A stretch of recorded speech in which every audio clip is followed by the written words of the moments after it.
1 hour by air to the east of the Indonesian capital, Jakarta, there are many Buddhist and Hindu temples scattered around the Merapi volcano. Built in the 9th century, these temples still astonish visitors today.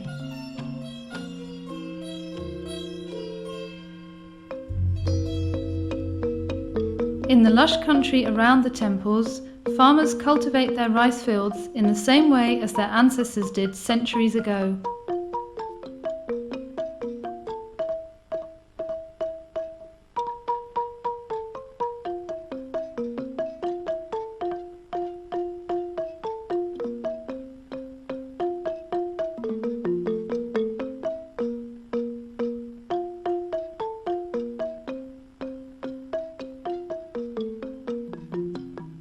The Mendut Temple is one of 2 temples on the way to the Buddhist temple Borobudur.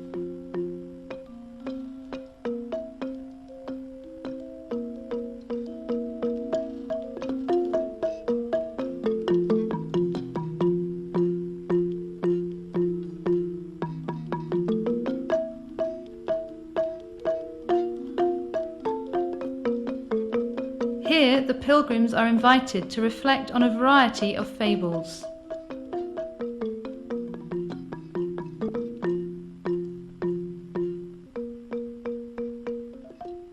One story tells about the 2-headed bird. The head on the top always gets delicious fresh fruit, while the bottom head only gets the leftovers. All the bottom head's protests are in vain. In his despair, the bottom head eats poisonous mushrooms, and the bird dies with both of his heads. Fables like this one help us to understand the Dharma wheel, which symbolizes the law of cause and effect, indicated by the position of the Buddha's hands inside the Mendut temple.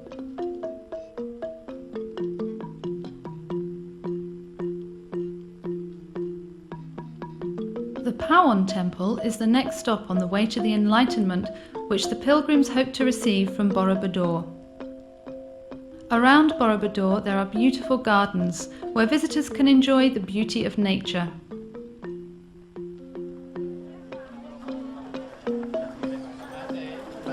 Outside the temple gardens, friendly shopkeepers offer their locally produced handicrafts.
By walking clockwise around the temple in several galleries, we can follow some really amazing stories.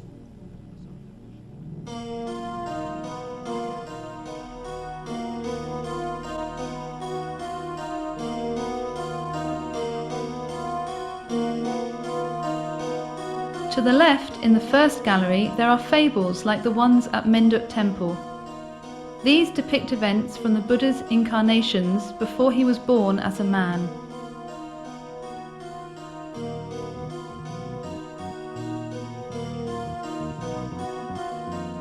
The human life story of the Buddha is told on the right side.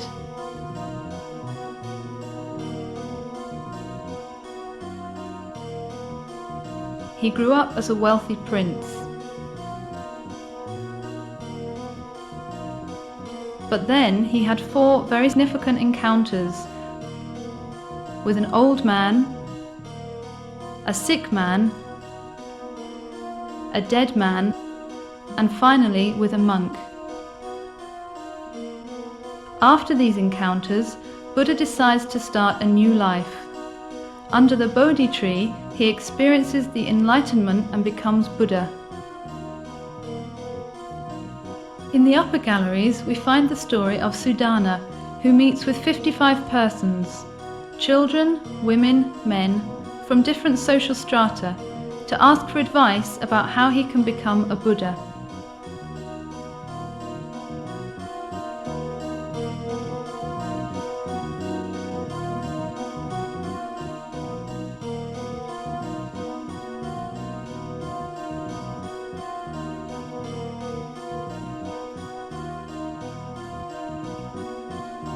On the top of the temple, we reach the main stupa.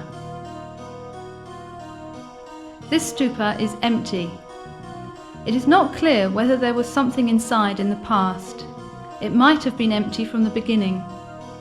The emptiness represents perfection, true perfection, which needs no further explanation.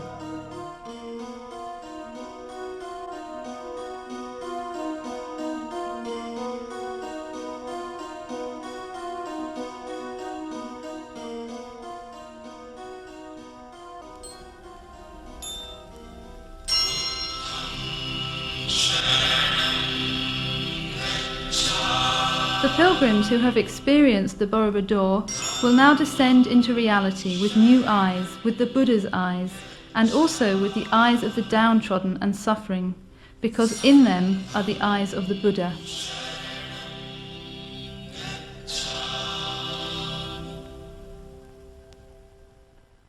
South of the Merapi volcano, about 15 kilometers east of Yogyakarta, there is the Prambanan temple.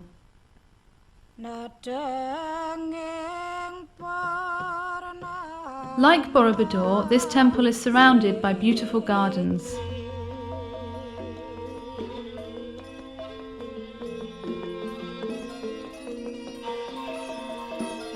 Here too we can find many kinds of attractive souvenirs.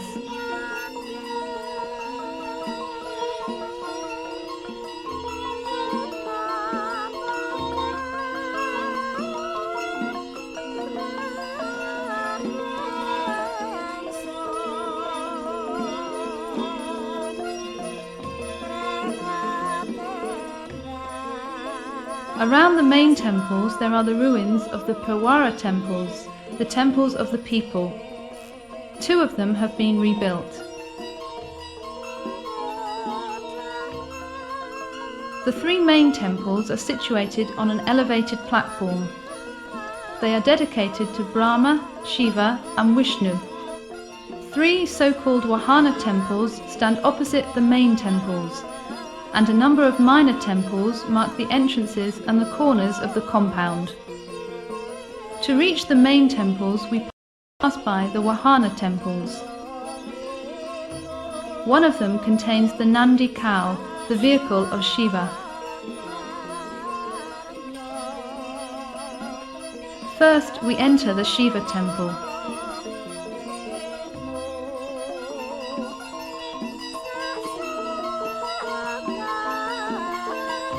Shiva is the highest god who restores the harmony between life and death. His statue stands in a chamber to the east.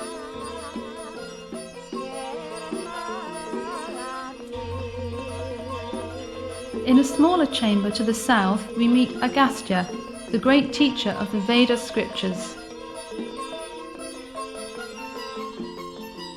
To the west, there is a chamber containing Ganesha, a god with the head of an elephant.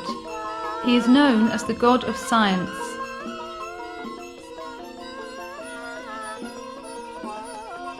In the chamber facing north, we meet Roro Jongran. According to the legend, Roro Jongran was a beautiful virgin cursed into a statue. In reality, this is Durga, a goddess created from the fire tongues of the gods to destroy the evil in the world. In a gallery around the temple, there are reliefs depicting the Ramayana story. We can follow this story by walking around the temple clockwise.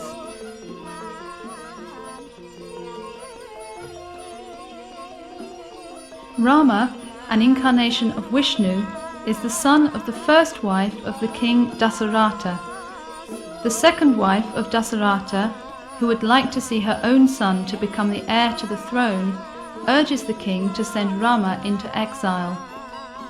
Rama, with his wife Sita and his brother Lakshmana, are forced to leave the country. On the way, Rama kills a golden deer, which in reality is an ogre sent by the evil king Ravana, who has assumed the shape of a deer to seduce Sita.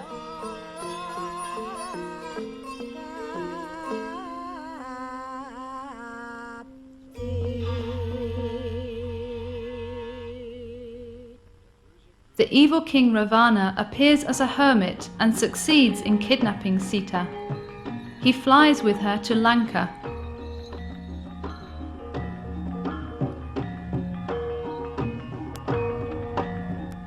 During the flight, Ravana is attacked by the bird Jatayu, but the bird is defeated. Rama meets the monkey Hanuman and asks him to look for Sita in Lanka.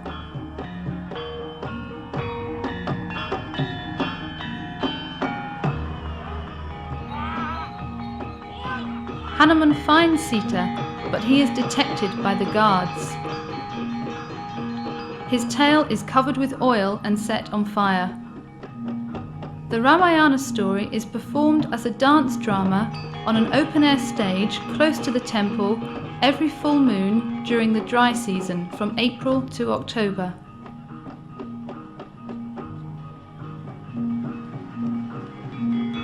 Besides, there is a performance 3 times a week in the adjacent closed theatre. From the Shiva temple, we now turn to the Brahma temple.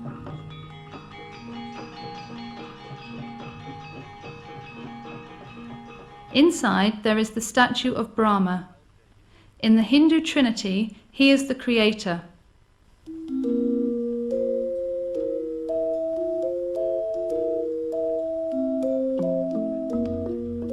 The Ramayana story is continued in a gallery around this temple.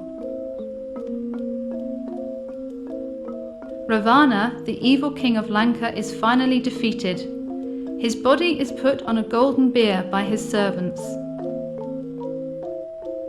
Back in Ayodhya, Rama becomes king again, while his brother Bharata steps down.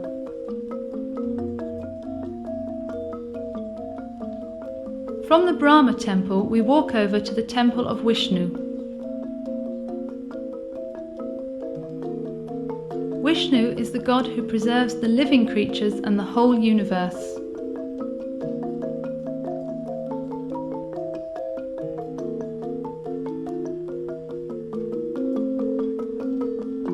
Here we can follow the story of Krishna. Krishna and Balarama notice that the river Yamuna has been poisoned by Kalayawana.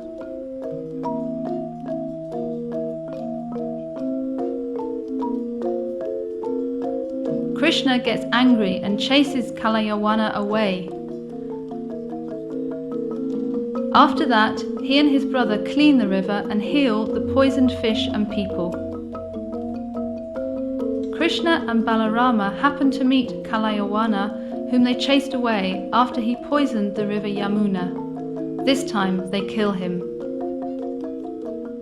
The stories of Rama and of Krishna explain what is meant by cosmic harmony.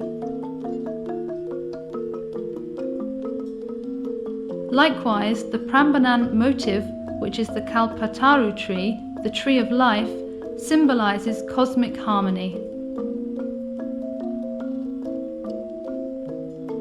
To achieve this cosmic harmony, we have to turn to Vishnu, who preserves all the living creatures and the whole cosmos, and to Shiva, who establishes the balance between life and death.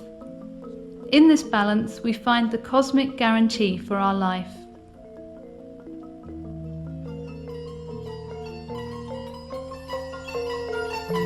On On a hill 3 kilometers south of Prambanan, there are the ruins of a building called the Palace of King Boko.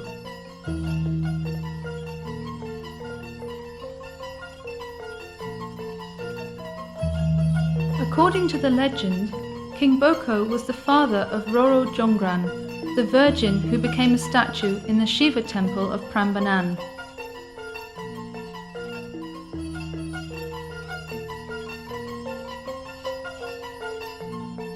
Up to now, we are not sure whether this was really a royal palace or rather a Buddhist monastery.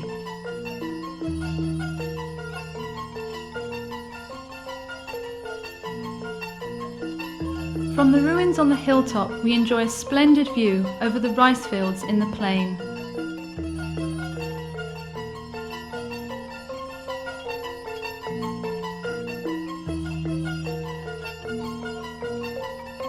The Borobudur, Prambanan, and the so-called Palace of King Boko bear witness of a golden past, which for us becomes an enchanting present.